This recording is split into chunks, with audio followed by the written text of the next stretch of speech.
UP में SIR ने सियासत को बनाया चुनौतीपूर्ण मुद्दा, विपक्ष और जनता के बीच बड़ी चर्चा।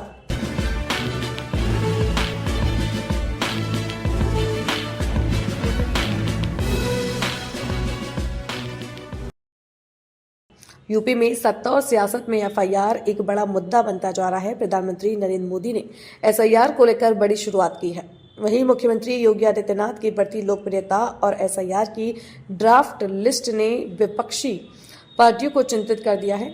इस बीच सपा प्रमुख अखिलेश यादव ने प्रदेश के लोगों से एसआईआर को लेकर अपील की है। विपक्ष इस योजना को लेकर लगातार सवाल उठा रहा है और जनता में चर्चा का विषय बना हुआ है। एसआईआर ने यूपी की राजनीति में नए समीकरण पैदा कर दिए हैं। इतनी बड़ी संख्या में वोट कटना ये अपने आप में संदेह पैदा करता है और तमाम मैपिंग के बाद जो जिंदा लोग हैं उनके वोट नहीं जोड़े गए हैं। ऐसे तमाम केस निकल कर आ रहे हैं और कहीं ना कहीं इस तरीके की इतनी बड़ी बड़ी संख्या में वोट कटने का मतलब है कि जो काम पारदर्शी तरीके से होना चाहिए था वो नहीं हुआ है।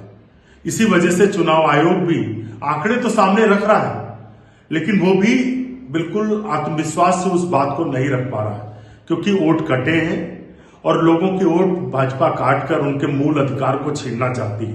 पहले संविधान बदलने की बात कर रहे थे, अब संविधान ने जब नहीं बदल पाए, जनता ने जब इनको अल्पमत में ला दिया मोदी सरकार को 240 सीट पर, तो लोगों के वोट काटना चाहते हैं। हम हरगिज कतई ऐसा नहीं होने देंगे। जिन लोगों के भी वोट कटे हैं, कांग्रेस पार्टी पूरा विपक्ष उनके साथ है। हम उनके लिए जहां तक संभव होगा वहां तक जाएंगे, लेकिन भाजपा और चुनाव आयोग की जो ये साझे की खेती ये चलने नहीं देंगे। जो पीडीए का वोट बैंक भाजपा का था, इस पे आप क्या कुछ कहना चाहेंगे एसआईआर को लेकर? देखिए, उत्तर प्रदेश के मुख्यमंत्री जी ने ये बयान दिया था कि लगभग 4 करोड़ से ज्यादा वोटर्स के नाम काटे जा रहे हैं और जब वो लिस्ट आती है तो वो लिस्ट 2.89 करोड़ वोटर्स की रह जाती है। तो सवाल इस बात का कि मुख्यमंत्री जी के पास आंकड़े कहाँ से आए थे, फिर वो आंकड़े सही थे या गलत थे। इसलिए समाजवादी पार्टी समझती है कि जो भारतीय जनता पार्टी ने फाइनल ड्राफ्ट जारी किया है उसमें भारी संख्या में जो पीडीए के वोट हैं उनके नाम काटे हैं, भाजपा के लोगों के नाम को जुड़वाया है। वो बात आदरणीय अखिलेश यादव जी इसलिए भी कह रहे हैं कि ये पेपर मौजूद है, जिन पेपर को हमें बीएलओ ने उपलब्ध कराया, हमारे बीएलए को, पीडीए पैडिंग को।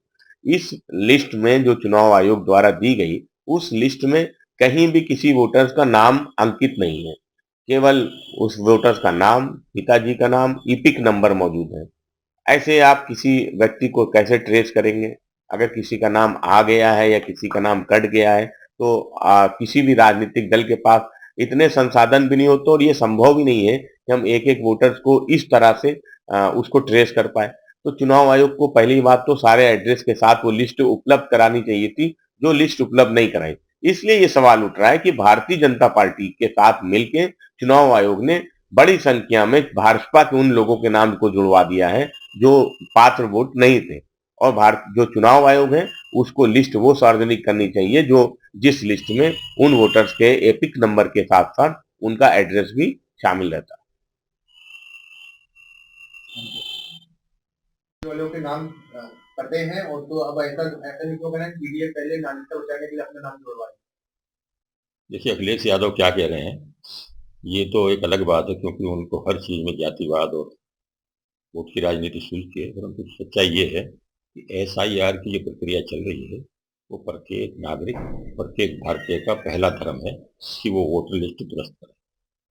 वोटर लिस्ट ठीक होंगी, पारदर्शी होंगी, निष्पक्ष होंगी और उनमें कोई गड़बड़ नाम नहीं होंगे तो ये लोकतंत्र के हित में भी है और देश के हित में भी। गलत नाम जुड़े होंगे तो चुनाव निष्पक्ष नहीं होंगे, चुनाव निष्पक्ष नहीं होंगे तो लोकतंत्र के लिए भला नहीं होगा। इसलिए प्रत्येक भारतीय का प्रथम कर्तव्य ये है कि अपना नाम वोटर लिस्ट में जुड़वाए और गलत नाम अगर उसमें है तो उनको हटवाए। मुझे लग रहा है इस पे काम भी हो रहा है। भारतीय जनता पार्टी का प्रत्येक कार्यकर्ता और प्रत्येक जनप्रतिनिधि इस दिशा में काम कर रहा है, गंभीरता से काम कर रहा है और चुनाव आयोग की ये सराहनीय पहल है कि वो वोटर लिस्ट का काम बड़ी गंभीरता के साथ और तत्परता के साथ कर रही है और वोटर लिस्ट ठीक होंगे तो निश्चित रूप से अच्छी बात होगी क्योंकि पूरी दुनिया की नज़र भारत पे रहती है। लोकतंत्र में अगर चुनाव ही निष्पक्ष नहीं होंगे, वोटर लिस्ट ठीक नहीं होंगे तो ये लोकतंत्र के लिए शुभ नहीं। समाजवादी पार्टी मुद्दा विहीन हो गई है। पहले वो कहती रही कि एसआईआर की प्रक्रिया की जरूरत ही नहीं, फिर उसने कहा कि एसआईआर की प्रक्रिया जल्दी होनी की क्या आवश्यकता थी और समय क्यों नहीं बढ़ाया जा रहा। जब समय बढ़ा दिया गया तो उसका भी विरोध करना उन्होंने शुरू कर दिया।